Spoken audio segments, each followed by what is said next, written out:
Assalamualaikum warahmatullahi wabarakatuh. Perkenalkan, saya adalah Saiman Gea. Saya adalah mahasiswa dari Prodi Administrasi Publik, mahasiswa di salah satu dari Universitas Sang Tua Surabaya. Dan di sini saya mengambil suatu jurusan tentang mata kuliah tentang kebijakan lingkungan. Dan di sini saya juga akan menjelaskan tentang etika lingkungan hidup atau etika lingkungan. Apa itu kebijakan lingkungan? Kebijakan lingkungan itu diatur dalam ISO 14001, di mana kebijakan lingkungan adalah yang merungkaikan atau maksud dan arahan bagaimana suatu perusahaan akan berhubungan dengan efeknya pada lingkungan secara keseluruhan.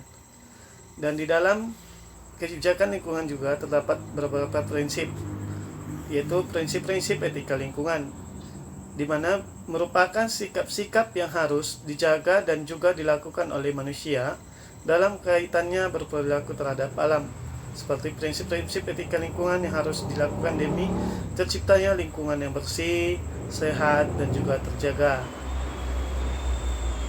Dalam etika kebijakan lingkungan atau pengelolaan lingkungan hidup dari berbagai atau beberapa kebijakan pemerintah di bidang sumber daya alam dan lingkungan hidup. Terdapat kebijakan di bidang air dan energi yang dapat dipedomi atau dipedoman dan disinergikan dengan kebijakan pembangunan lingkungan hidup di daerah.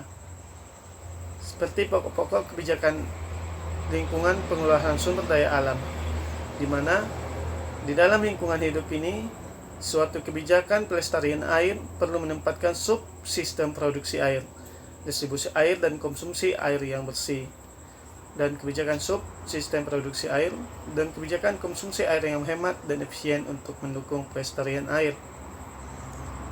Dan di sini saya juga mengambil salah satu teori, yaitu teori anthropocentrisme. Anthropocentrisme adalah teori etika lingkungan yang memandang manusia sebagai pusat dari sistem alam semesta. Manusia dan kepentingannya dianggap yang paling menentukan dalam tatanan ekosistem dan dalam kebijakan yang diambil dalam kaitannya dengan alam, baik secara langsung atau tidak langsung. Dan saya juga mengambil tentang teori ekosentrisme. Ekosentrisme berkaitan dengan suatu yang berkaitan dengan suatu beberapa tanaman di lingkungan sekitar. Nah, nanti di slide saya yang terakhir nanti saya terangkan berbagai video. Di situ ada seperti saya menyiram bunga atau menyapu halaman, membersihkan hama-hama pada tanaman, dan seperti saya nanti ada membuang sampah.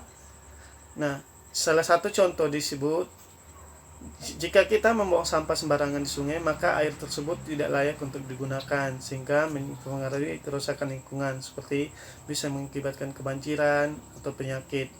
Dan sebaliknya, jika kita tidak membuang sampah sembarangan ke sungai, maka air tersebut sangat bersih dan layak untuk digunakan untuk keperluan kita sehari-hari, seperti untuk minum, untuk mandi, dan sebagainya. Nah, mungkin sekian dari saya tentang tentang kebijakan lingkungan dan etika lingkungan. Semoga bermanfaat bagi kita semua dan selamat menyaksikan. Wassalamualaikum warahmatullahi wabarakatuh. Walhamdulillahirabbil alamin.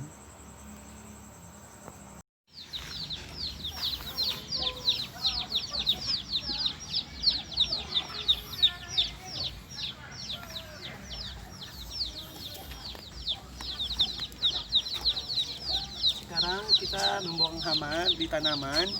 Jadi karena para hama-hama ini dapat merusak tanaman, jadi kita harus membersihkannya. Dari pinggir-pinggirnya kita buang, pinggir-pinggir tanamannya.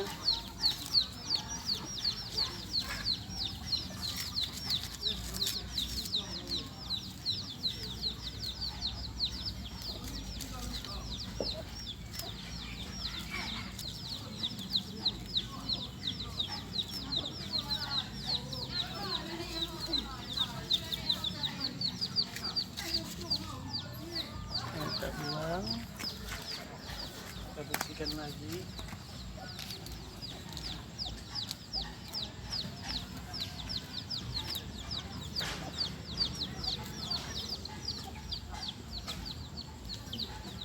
Sekarang kita mensiram bunga.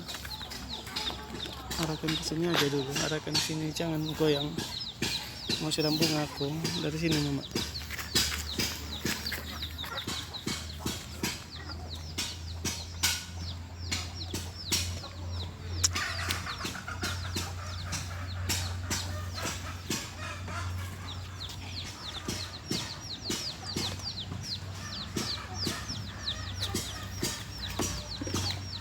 Siram tanamannya.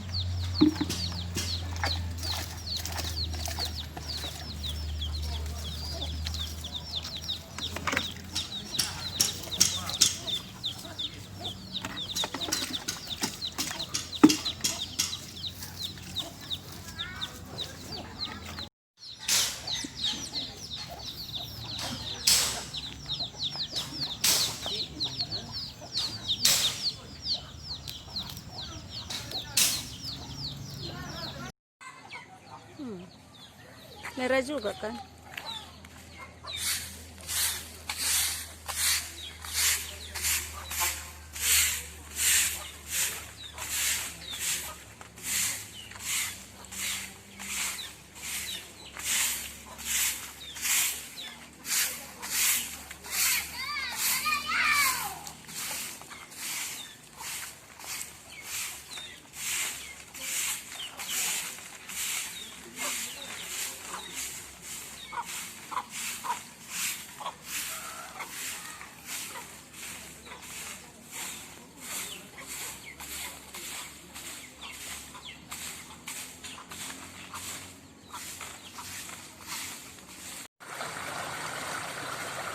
Sampah.